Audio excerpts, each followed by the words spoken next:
స్వాతంత్ర సమరయోధుడు, సంఘ సంస్కర్త, అణగారిన వర్గాల కోసం తన జీవితాన్ని త్యాగం చేసిన మహనీయుడు సర్దార్ గౌతు లచ్చన్న అని జిల్లా కలెక్టర్ షాన్ మోహన్ పేర్కొన్నారు. శనివారం జిల్లా కలెక్టర్ షాన్ మోహన్ జిల్లా వెనుకబడిన తరగతుల సంక్షేమ శాఖ అధికారులతో కలిసి కాకినాడ తన క్యాంపు కార్యాలయంలో సర్దార్ గౌతు లచ్చన్న 116వ జయంతిని పురస్కరించుకుని ఆయన చిత్రపటానికి పూలమాలలు వేసి నివాళులర్పించారు.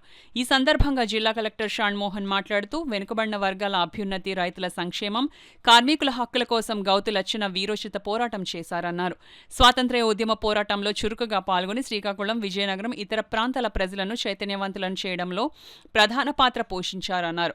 వెనుకబడిన వర్గాల ప్రజలను చదువుకునేలా ప్రోత్సహించేందుకు హాస్టళ్లు, పాఠశాలలు ఏర్పాటు చేశారని ఆయన తెలిపారు.